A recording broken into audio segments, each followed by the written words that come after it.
Russian lawyer Natalia Veselnitskaya is the latest Kremlin-connected figure to be drawn into the ongoing controversy into allegations that Moscow interfered in the U.S. election with collaboration from the Trump campaign. President Trump's eldest son, Donald Trump Jr., admitted Sunday that he met the Russian lawyer last June at Trump Tower and that Veselnitskaya offered him dirt on his father's presidential campaign rival Hillary Clinton. Rather than delivering the goods, Trump Jr. said Veselnitskaya pressed him to reverse a set of sanctions on Russia's imposed by Congress. The acquaintance, who Trump Jr. said set up the meeting with Veselnitskaya, identified himself to the Washington Post. Rob Goldstone is a music publicist and says he's the one who reached out to Trump Jr. Trump Jr.'s statement didn't mention Goldstone by name but said that the contact who set up the meeting was someone he first met at the 2013 Miss Universe pageant in Moscow. Goldstone is connected to the pageant, owned by Trump Sr., and represents Russian pop singer and real estate magnate Armen Aglarov, who hobnobbed with Donald Trump at the 2013 event with his father Aras Aglarov, a Russian luxury real estate developer and businessman estimated to be worth $1.9 billion.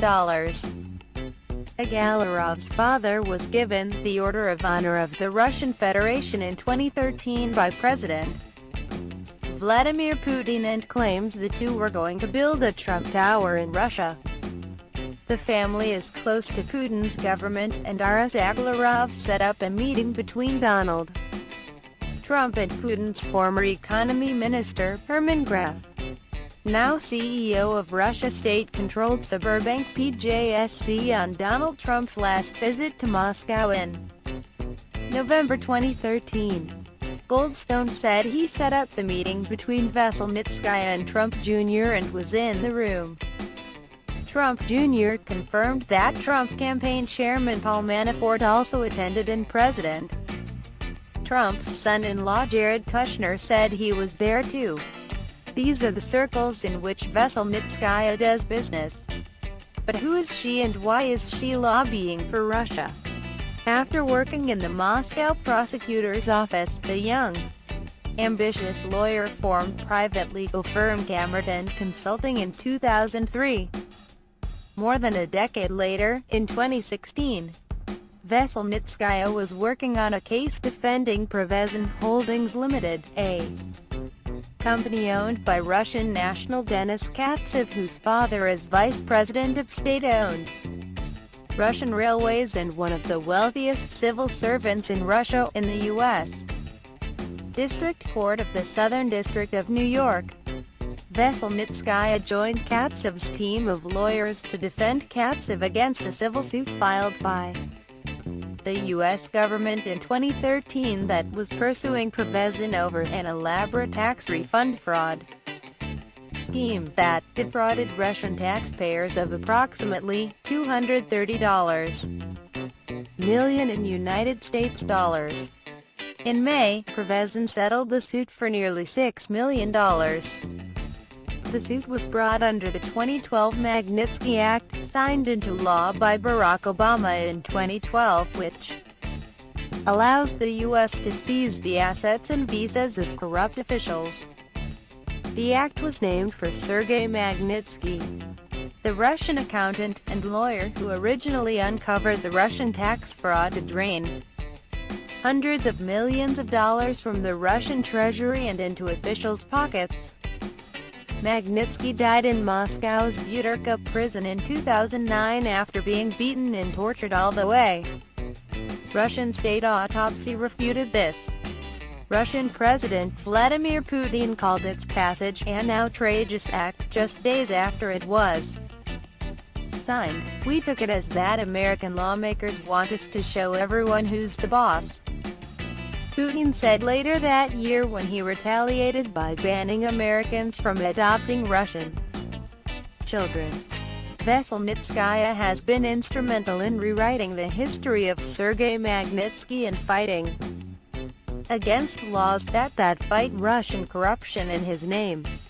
In early 2016, she played a key role in establishing the Human Rights Accountability Global Initiative Foundation (HRAGIF) in Delaware, organizing screenings of a film rewriting Magnitsky's story.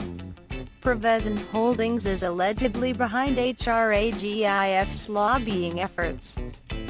Its aim is to repeal the 2012 law and stop another bill known as the Global Magnitsky Bill that is currently making its way through Congress. The group is headed by Rinat Akhmetshin, a Russian Washington, D.C. lobbyist who is accused of working for the Russian Military Intelligence Services (GRU). Akhmetshin denies the claim. Veselnitskaya sought a meeting with Donald Trump Jr. last June to lobby his father to reverse the Magnitsky Act on becoming president. In a statement to the New York Times Saturday, Veselnitskaya said that she'd never acted on behalf of the Russian government and never discussed any of these matters with any representative of the Russian government. Trump Jr. said Sunday that Veselnitskaya proffered information that individuals connected to Russia were funding the Democratic National Committee and supporting Ms. Clinton.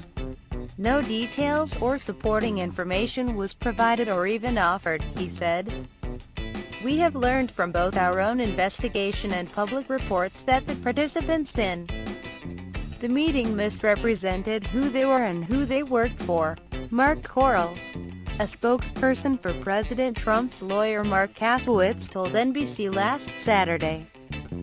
These developments raise serious issues as to exactly who authorized and participated in any effort by Russian nationals to influence our election in any manner, Corral continued, noting Veselnitskaya has connections to the research firm Fusion GPS, which conducted opposition research against Trump for the Democrats in 2016. Putin's secretary Dmitry Peskov denied the Kremlin had any knowledge of Veselnitskaya or her actions abroad Monday. No, we do not know who it is and, of course, he said, we cannot keep track of appointments of all Russian lawyers both inside the country and abroad.